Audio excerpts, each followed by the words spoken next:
রাসূলের কায়নাতের বিচ্ছন্নতায় তিনি অঝর নামে কাঁদতে আরম্ভ করলেন। চোখে পানি ঝরে যায়, তার চোখ দিয়ে অশ্রু প্রবাহিত হতে লাগলো। আমার নবীজি সাল্লাল্লাহু তাআলা আলাইহি ওয়াসাল্লাম হযরত মুআয ইবনে জাবাল রাদিয়াল্লাহু তাআলা আনহুর ওয়াসিরাতা দেখে আমার নবীজি সাল্লাল্লাহু তাআলা আলাইহি ওয়াসাল্লাম তিনি বললেন, মুআয তুমি কান্না করিও না, কান্না করিও না, তুমি পরেশগার হয়ে যাও, তুমি মুত্তাকি হয়ে যাও, তুমি আল্লাহকে ভয় করো, তুমি পরেশগার হয়ে যাও। আর নবী মুস্তাফার একটি কথা বলেছিলেন বেরাদার, ওই কথাটা হলো, মুআয তুমি হলে আমার পরিবার। বলি সুবহানাল্লাহ। শুনছেন না চ্যানেলওয়ালার দিকে দেখছেন? হ্যাঁ, ওরা যা করছে ওদেরকে করতে দেন, ওদের কাজ ওরা করছে, আপনাদের কাজ আপনারা করুন। জি, সবই করতে হবে। আল্লাহ রাসূল সাল্লাল্লাহু তাআলা আলাইহি সাল্লাম মুআযের অস্থিরতা দেখে বলেন, মুআয তুমি কান্না করিও না, তুমি হলে আমার পরিবার। আর আল্লাহ রাসূল সাল্লাল্লাহু তাআলা আলাইহি সাল্লাম বলেছেন যে দুনিয়ার বুকে যে ব্যক্তি আমার উপর বেশি দরুদ পড়বে, আওলান নাসি বিয়াউমাল কিয়ামাতে আকসারুহুম আলাইয়া সালাত। তিরমিজি শরীফের ভিতরে হাদিস লিপিবদ্ধ রয়েছে।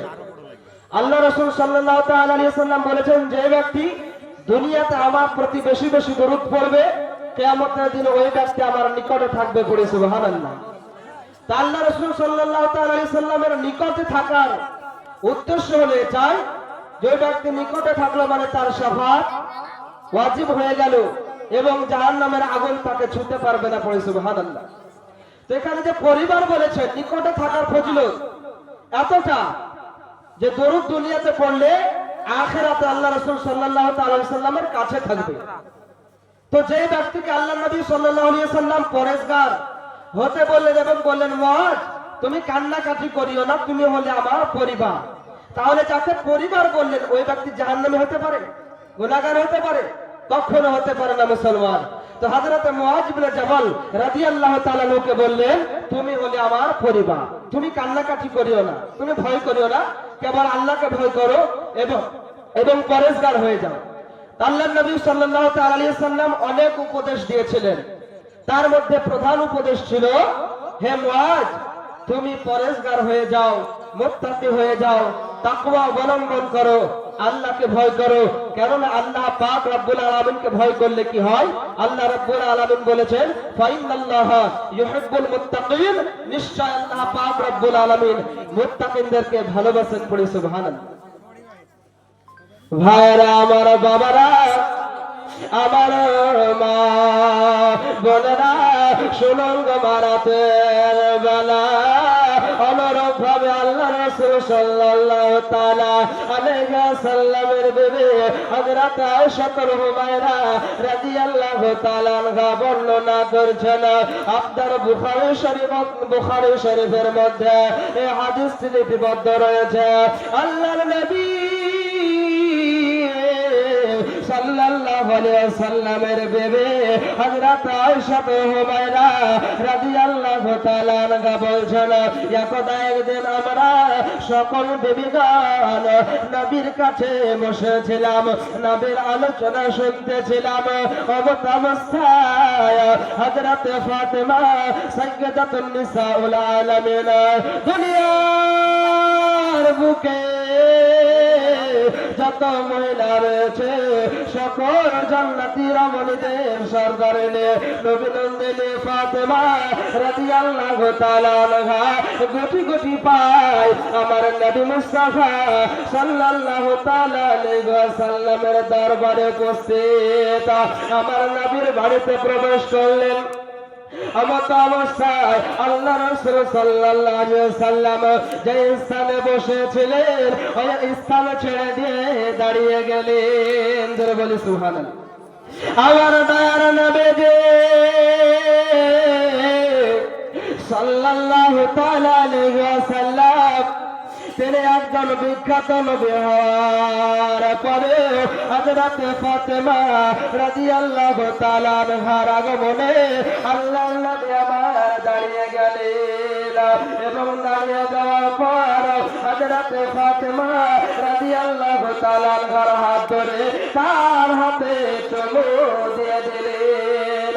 এখান থেকে একটা শিক্ষা পাওয়া যায় যে আপনার কাছে কোনো ব্যক্তি যদি আসে তার সম্মানে আপনাকে দাঁড়াতে হবে।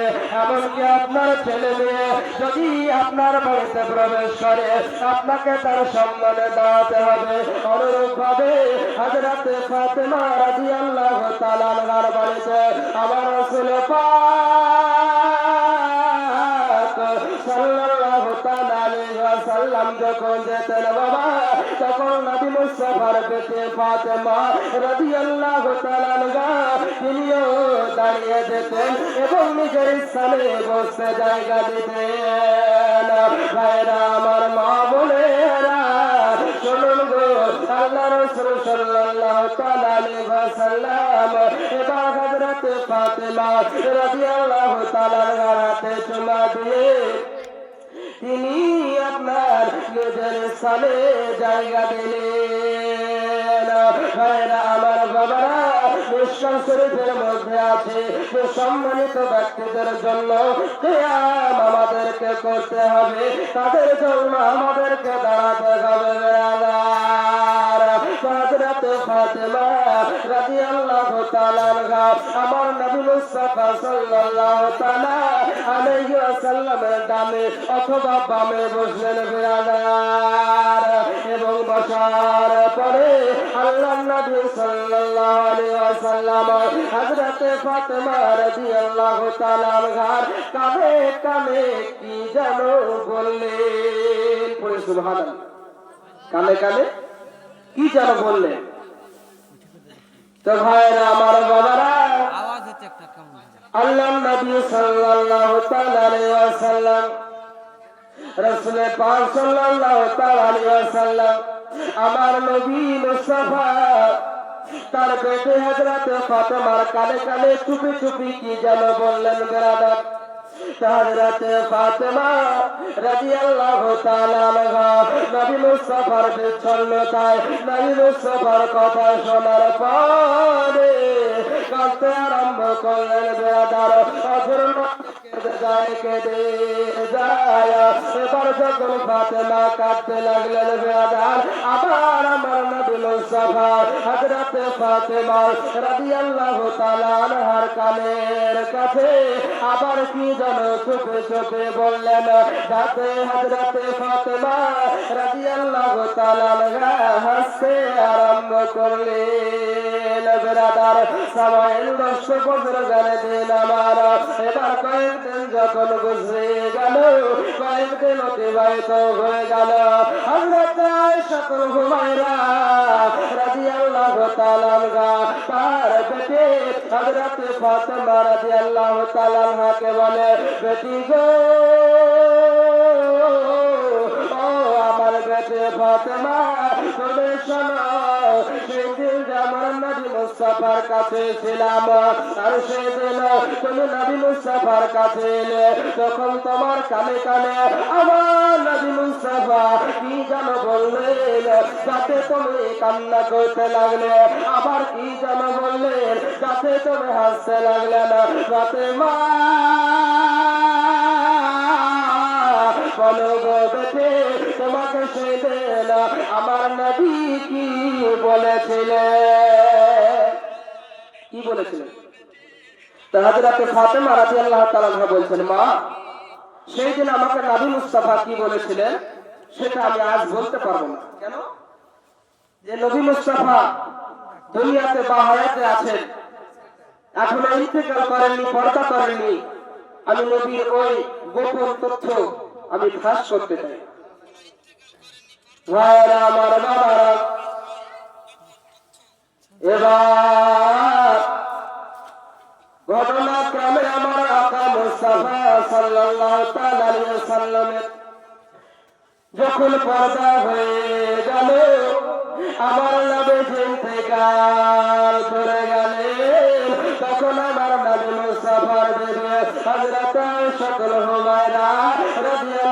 তাআলা আনহা কিছুদিন পরে আমার নবী নন্দিনী হযরত ফাতেমা রাদিয়াল্লাহু তাআলা আনহাকে বলে, বেটি গো ও ফাতেমা, ফাতেমা বলে দাও এখন তো নবী মুস্তাফা দুনিয়ার বুকে নাই, বলে দাও সেই দিন তোমাকে নবী মুস্তাফা কি কথা বলেছিলেন বলো। আমি বেচैन হয়ে গেছে, আমার মনে আশা, আমার মনে আকাঙ্ক্ষা সেই দিন নবী মুস্তাফা তোমাকে কি কথা বলেছিলেন। হযরত ফাতেমা রাদিয়াল্লাহু তাআলা আনহা বলে, মা গো আজ কি কথা সেই দিন নবী মুস্তাফা বলেছিলেন আমি আপনাকে আজ বলে দেব, এতে আমার কোনো যায় আসে না। আজ আমি নবীর ওই কথাটা আপনাদের সামনে বলবো। বলে, জননী সেদিন আমাকে নবী মুস্তাফা কি বলেছিলেন শুনুন।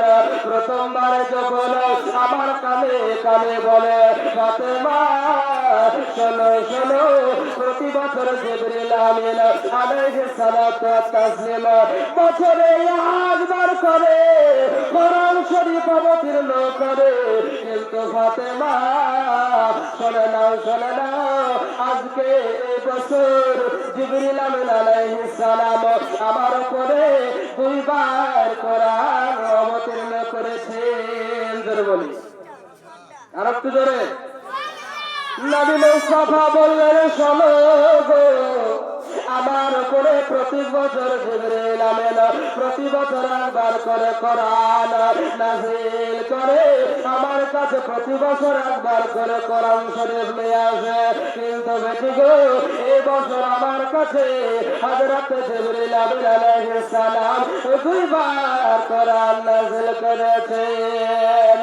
হযরত নবী মুস্তাফা আমার বলেন, বেটি শোনো শোনো, এই যে দুইবার আমার উপরে কোরআন অবতীর্ণ করেছে, এটা থেকে আমি বুঝতে পারি আমার সময় শেষ,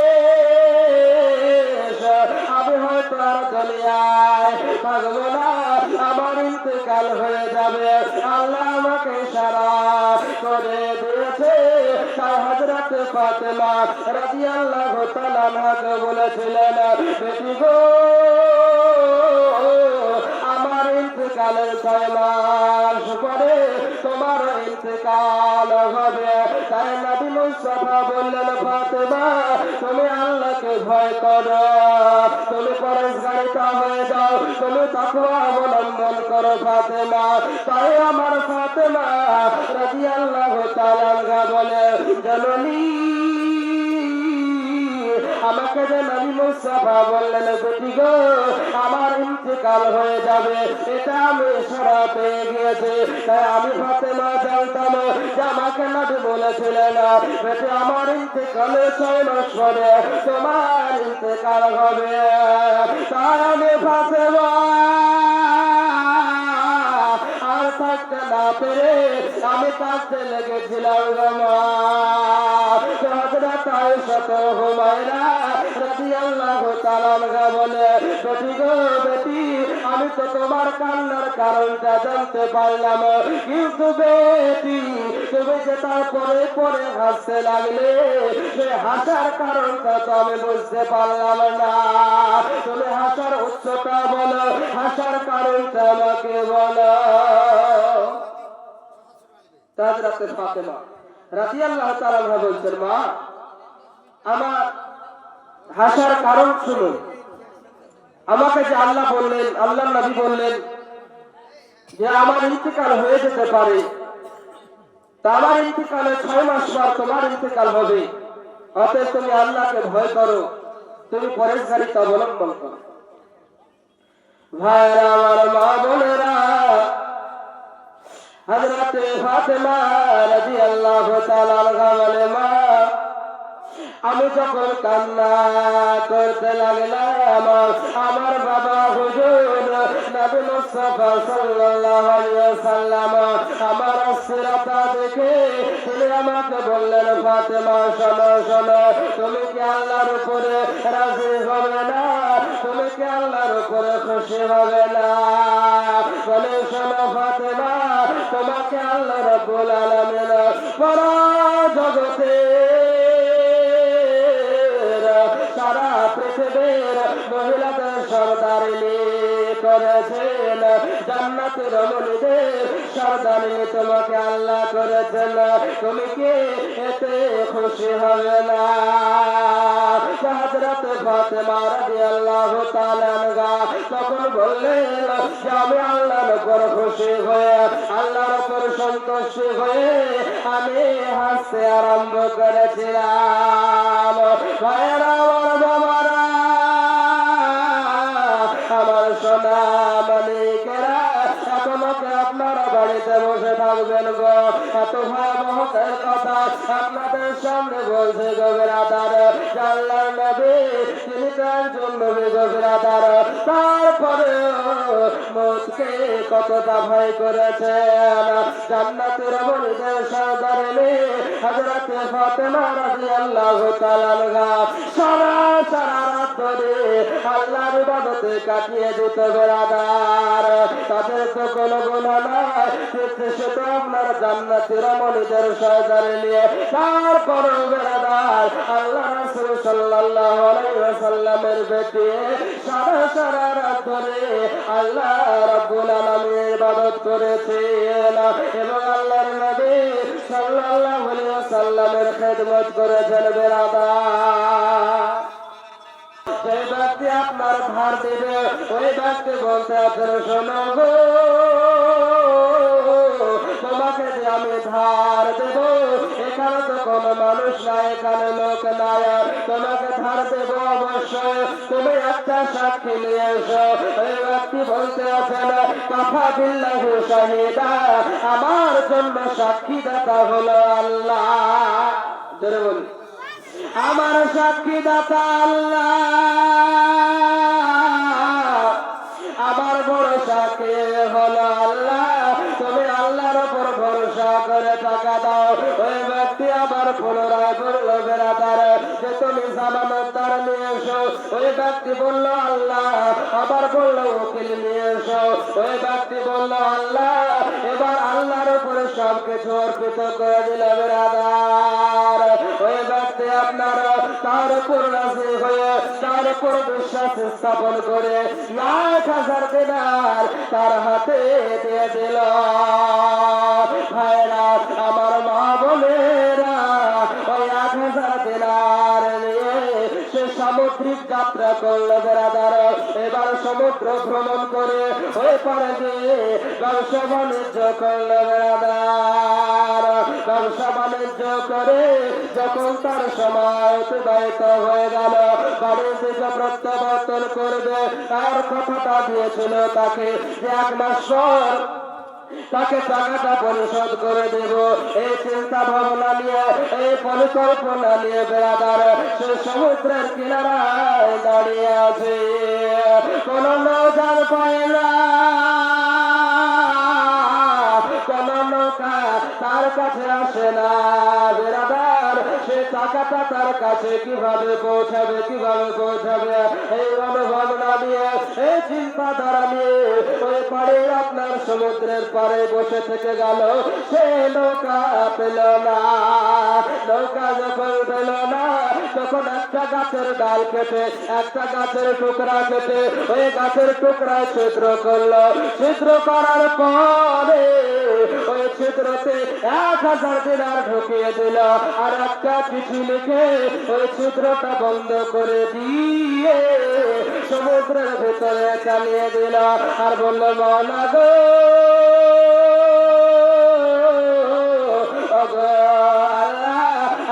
টাকাটা তোমার হাওয়ালে ছেড়ে দিলাম, তোমাকে সাক্ষীদাতা করে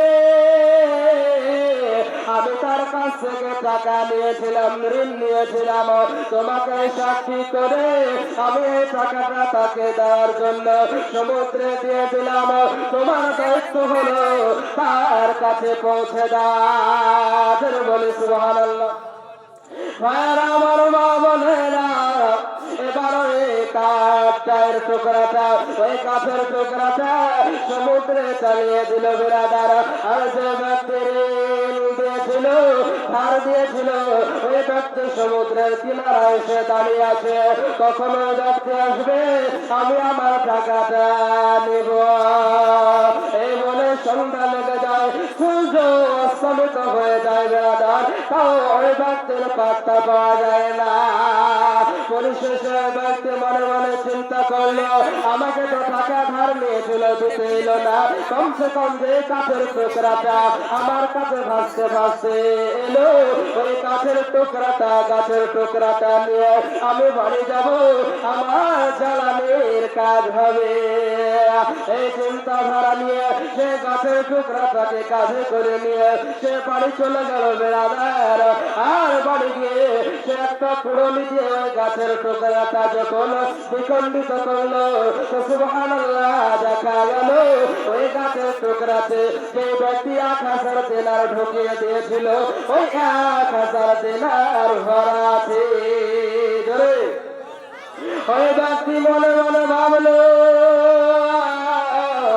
সত্যি তো সে আল্লাহকে সাক্ষী দাতা করে আমার কাছে 1000 দিনার ধার নিয়ে গিয়েছিল। আজ সে আবার অদ্ভুত একটা পদ্ধতিতে আমার কাছে টাকা পৌঁছে দিল। ওই ব্যক্তি টাকাটা নিয়ে আবার সমুদ্রের কিনারায় চলে গেল। ওই ব্যক্তি যখন নৌযান পেয়ে সমুদ্রের কিনারায় উঠল বিরাদার, দুইজনের মুখোমুখি দেখা হয়ে গেল। দুইজনের যখন সাক্ষাৎ হয়ে গেল, যে ব্যক্তি ঋণ নিয়েছিল ওই ব্যক্তি বলছে, ভাই শোনো, আমি তোমার কাছে যথা সময় আসতে না পেরে দুঃখিত, এই না 1000 দিনার তুমি রাখো। ওই ঋণদাতা ব্যক্তি বলতে আছেন, ও ভাইয়া, তুমি হয়তো জানো না, আল্লাহকে সাক্ষী করে যে ঋণটা তুমি আমার কাছ থেকে নিয়ে গিয়েছিলে, ওই ঋণটা তুমি আমার কাছে যে কাছের টুকরাতে করে পাঠিয়েছ, আল্লাহ রাব্বুল আলামিন ওই গাছের মাধ্যমে আমার কাছে পৌঁছে দিয়েছে। ভাইরা আমার, মা বোনেরা, আল্লাহর উপর নির্ভরতা, আল্লাহর উপর কনফিডেন্স যদি আপনার আমার ভালো থাকে, তাহলে আল্লাহ রাব্বুল আলামিন আপনাকে আমাকে গায়েব থেকে সাহায্য করবেন। আল্লাহুম্মা মাওলানা মুহাম্মদ ওয়া আলা আলি সাইয়্যিদিনা সাল্লি আলা মুহাম্মাদিন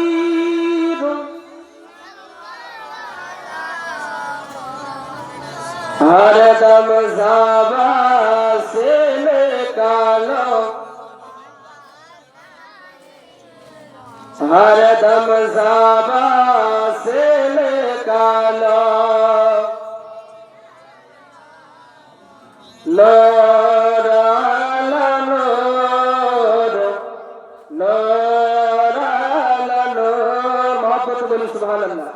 তরুণ তেজস্বী বক্তা আপনাদের সামনে বসে আছে, আমি আর সময় নষ্ট করতে চাই না। কেবলমাত্র হুজুর মুনাজির আহলে সুন্নাত মুফতি মুহাম্মদ আলী হোসেন কাদরী সাহেবের হাতের লেখা একটি নাত রাসূল আমি আপনাদের সামনে পড়ছি। নূর আলা নূর, নূর আলা নূর, নূর আলা নূর, নূর আলা নূর, তুমি শাফিউল শুর, তুমি তো আদম নবীর হুজুর, নূর আলা নূর, নূর আলা নূর।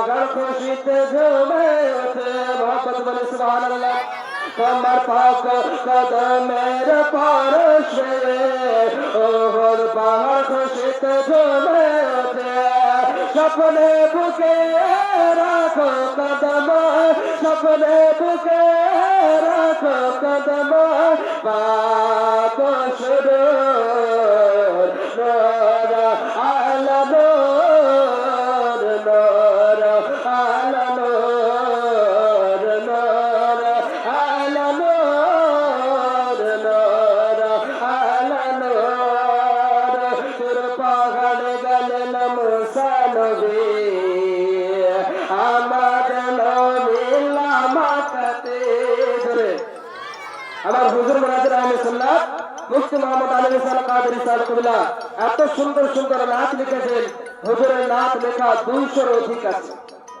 তার মধ্যে এটা একটা তার কাছে আমি পড়াশোনা করছি আজ যাবত 9 বছর থেকে চলাফেরা কথাবার্তা কিভাবে বলতে হবে সব যিনি আমাকে শিখিয়েছেন তার নাম হুজুর মুরাদের আহলে সুন্নাত মুফতি আলী হোসেন খান তো হুজুরের নাম লিখছি লেখা আমি আপনাদের সামনে পড়ছি যে হুজুর কত সুন্দর কথা লিখেছেন যে তোর পাহাড়ে গেলেন মুসা নবী আমাদের নবী লামাকাতে তোর পাহাড়ে গেলেন মুসা নবী আমাদের নবী লামাকাতে ভেদের কি কথা ছিল ভেদের কি কথা ছিল বোঝাবো হুজুর নূর আলা নূর নূর আলা নূর